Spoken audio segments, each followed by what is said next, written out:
খেদমত করি, ওই জালফুক করি, বিভিন্ন জায়গায় তো বিভিন্ন সমস্যা, প্রতারিত হচ্ছে মানুষ, ধোঁকাবাদ খাচ্ছে, অনেক টাকা পয়সা নেই, আমি কারো কাছে চাইও নি না, যে যা দেয় সেইভাবে আনি বলি। আমার একটু রুগীপাতি বেশি হয়। সম্প্রতিকালে এইখানে আমার একটা ঘর ছিল, এর আগে ঘর ছিল, ভেঙে গেছিল। স্কুলে কিছু জায়গা আছে, এখন মাপদোষের দ্বারা এখানে স্কুল কর্তৃপক্ষের দাবি যে ভিতরে মানে এই মতো আছে নাকি ভিতরেও আছে। আর আমাদের জানা মতো যেহেতু আমার আব্বার এখানে দোকান ছিল, দীর্ঘ মিল ছিল প্রায় 40 বছরের মতো, আব্বা জানতেন সেইভাবে। আব্বার ভাষ্য মতে যেখানে এই জায়গাটা স্কুলের না, ওই ওই মানে ওই শিওরের জায়গা, সেইভাবে দোকানটা করি। এখন লোক ধরে না, প্রচুর রুগী হয়, এখন এই রুগী ধরে না। মা বোনরা পেশাব করার ব্যাপার আছে, পায়খানা করার ব্যাপার আছে, তখন ওরা আশপাশ যখন বাড়ি ঘরে যায় তখন ওরা বকাবকি করে। তখন বিভিন্ন লোক, আমার বন্ধু বান্ধবরা, আমার যারা হিতাকাঙ্ক্ষী মুহিব্বিন আছে, রুগীর লোকজন, তারা বলেন যে এরকম, তাহলে আপনি একটা ব্যবস্থা করেন, একটু বসতে পারে, আর ওইখানে একটু বাথরুমের ব্যবস্থা করেন, এটা পেশাবখানার ব্যবস্থা করেন, তাহলে অন্তত পক্ষে মানুষ বসতে পারবে, এই করতে পারবে। সেইভাবে আমি বেশ, তখন নির্বাচনের আগে আমি মফিজ নানারও বলছিলাম, যেটা তো বলছিল ঠিক আছে, তারপরে পয়সা। আচ্ছা, এটা কি আপনার রেকর্ডীয় মালিকের নাকি? এটা আমাদের দখল প্রতিষ্ঠান হিসেবে আব্বা থাকতে সেইভাবে। না, জায়গাটা কাদের? এই জায়গা না, সরকারি জায়গাটা, সরকারি জায়গা। আর এটা হচ্ছে স্কুলের? এটা সরকারি জায়গা, ওনাদের দাবি নাকি স্কুলের, এখন মাপদোষ পরে। আচ্ছা, এখানে স্থাপনাটা করতেছিলেন কবে থেকে? জি, এই যে করতেছেন কবে থেকে এটা? এই করতেছে আজকে ধরেন এই 10 দিনের মতো হবে। 10 দিনের ভিতরে? তাই 10 দিনের ভিতরে এখানে আবার কি ঘিরে করতেছিলেন কেন? ও ঘিরে করতে মহিলারা এসে বসে এখানে, যেহেতু মহিলারা কি ঘেরার ভিতরে বসে? হ্যাঁ, ঘেরার ভিতরে। এখানে কি কেন বসে? এখানে বেঞ্চ টেবিল দিয়ে দিই, ওইখানে লোক ধরে না। আমার চেম্বার এটা, আমার এখানে চেম্বার এখানে লোকজন ধরে না, বাচ্চা কাচ্চা নিয়ে আসে। তা আমি এখানে পর্দাটা দিয়ে ঘিরিয়ে দিয়েছিলাম। এখানে চেয়ার টেবিল, এটা সমান ছিল, এখানে বড় হয়ে গেছে। আচ্ছা আচ্ছা, এখানে চেয়ার টেবিল দিয়ে দিলি, বেঞ্চ দিয়ে দিলি, ওরা এসে বসে, এক এক করে সিরিয়াল ধরে ডাক দিলে ওরা যায়। আচ্ছা, এই আছে কাহিনী। এখানে একটা রেস্ট হাউসের মতো ছিল, কিন্তু এই রেস্ট হাউসের ভিতরে আবার আড়ালে আপনি এই স্থাপনা তৈরি করতেছিলেন কেন?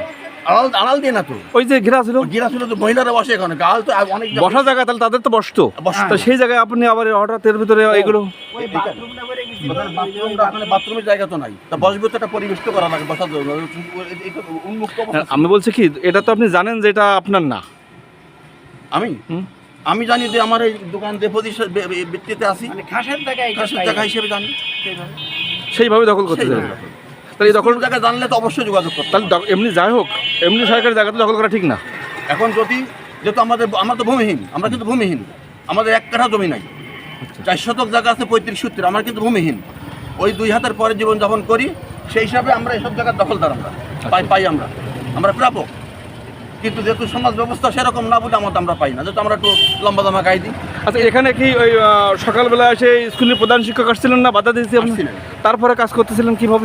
তারপর কাজ করিনি, তাহলে এখন কি অবস্থা? আমি আজকে তো কোনো কাজই হয়নি, কাজ হয়নি। এবং আমার নাম একটা মিথ্যা কথা বলা হয়েছে যে আমি ওনার সাথে খারাপ ব্যবহার করি। ওনার সাথে আমি খারাপ ব্যবহার করতে পারি না, করেননি। এটা প্রোপাগান্ডা ছড়ানো হয়েছে আমার বিরুদ্ধে।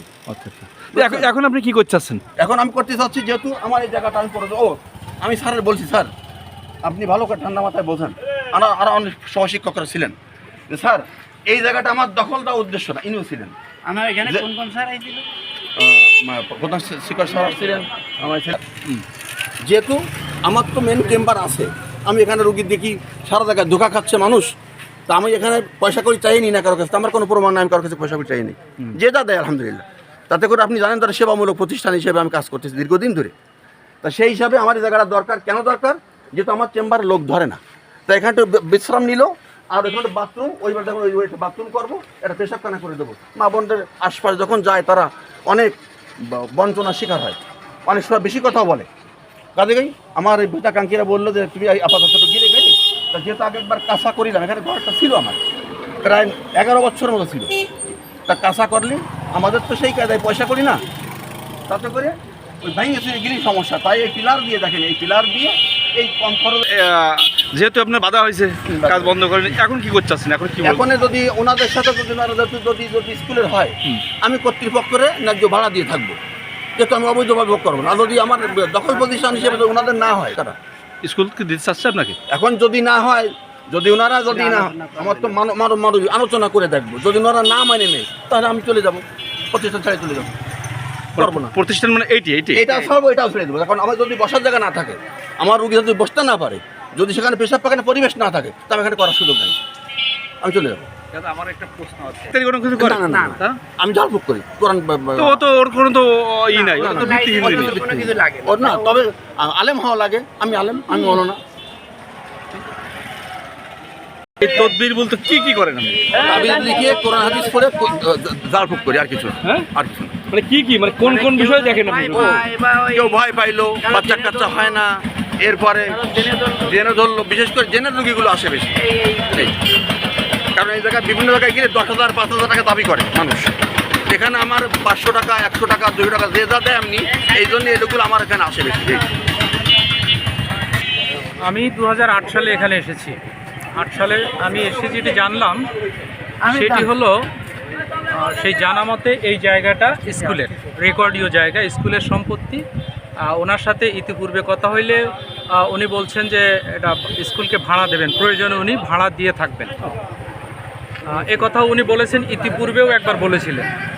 এখন আমি গতকাল শুনেছি উনি এখানে স্থাপনা করতেছেন বা টিন শেড ঘর করতেছেন। আমি এসে সরজমিনে যখনই দেখেছি তখনই তাকে বলেছি যে যদি জায়গা স্কুলের হয়, উনি বলছেন স্কুলের এই পর্যন্ত আছে, উনি সম্পূর্ণটা স্কুলে এটা স্বীকার করেননি। উনি এইদিকে বেশি আছে, ওইদিকে একটু কম আছে, এতটুকু জায়গা স্কুলের, উনি প্রয়োজনে স্কুলকে ভাড়া দিয়ে থাকতে চেয়েছেন। তো আমি বললাম ভাড়া দিয়ে থাকবেন তো স্কুলের অনুমতি ছাড়া আপনি ঘর করতেছেন কেন? তো উনি অনেকগুলো কথা বলতে চাচ্ছিলেন, আমি সেদিকে যেতে চাই না। উনি যেটি বললেন যে আমি শুধু সব শেষে বলে চলে গেলাম যে জায়গা যদি স্কুলের হয় তাহলে আপনি কাজ বন্ধ রাখেন, মাপজোক করে তারপরে কাজ শুরু করেন। এই এখন আপনারা কি করবেন? এখন আমি তাকে কাজ করতে নিষেধ করেছি, কাজ বন্ধ করতে বলেছি। উনি যদি করেন, কাজ বন্ধ করেন, ভেরি গুড, মাপজোক হওয়া পর্যন্ত কাজ বন্ধ রাখবেন। আর যদি কাজ চালিয়ে যান তাহলে আমার ঊর্ধ্বতন কর্তৃপক্ষ যারা আছে, ইউনো সাহেব আছেন, মাধ্যমিক শিক্ষা অফিসার আছেন, তাদেরকে অবহিত করতে হবে। আমি স্কুলের হেডমাস্টার হিসাবে তো স্থানীয় লোকজনের সাথে হিসিমে যাব না, বা যাওয়াটাও উচিত হবে না। আমার ঊর্ধ্বতন কর্তৃপক্ষ আছে, আমি তাদের দৃষ্টি আকর্ষণ করব, পরবর্তী ব্যবস্থা আইনানুগ ব্যবস্থা যা আছে সেটি তারা নেবেন। না, উনি তো বললো যে না এখানে এমনি আর এরপরে তার কিছু করবে না। তো যা করেছেন এটা ভেঙে নেওয়ার সিদ্ধান্ত হয়েছে তাৎক্ষণিকভাবে। ওনারা বলছেন, তবে এই পর্যন্ত যা হয়েছে এটা হচ্ছে সত্যতামূলকভাবে হয়েছে, হিংসাত্মক প্রবণতা হয়েছে। না, ভেঙে নেওয়ার কথা বলেন, মানে এটা আমি বলছি তো, যেহেতু ভেঙে নেওয়ার ব্যাপার ওনারা বলছেন, কিন্তু যেহেতু মাপজোকের পর্যন্ত যখন কথা বলছেন তখন তো ভেঙে নেওয়ার আপাতত প্রশ্ন আসে না। যেহেতু মাপজোকের পরে যদি হয় তখন ওনার যদি লাইন আসে, সরকার যদি প্রয়োজন হয় ভেঙে ভেঙে নেবে, সরকার প্রয়োজন হয় ভেঙে নেবে, সরকারের পর্যন্ত যে কোনো প্রতিশ্রুতি দিতে আমরা বাধ্য, ঠিক আছে। তবে আমি তাদের শিক্ষকদের সাথে কোনো অপমানসূচক আচরণ করি নাই, যেহেতু আমি সমাজ নিয়ে চলি। তবে ওনারা যদি অপমান বোধ করে একটা মিথ্যা প্রচার, আমার এই প্রধান শিক্ষক সাহেব, আমি যখন মসজিদ করছি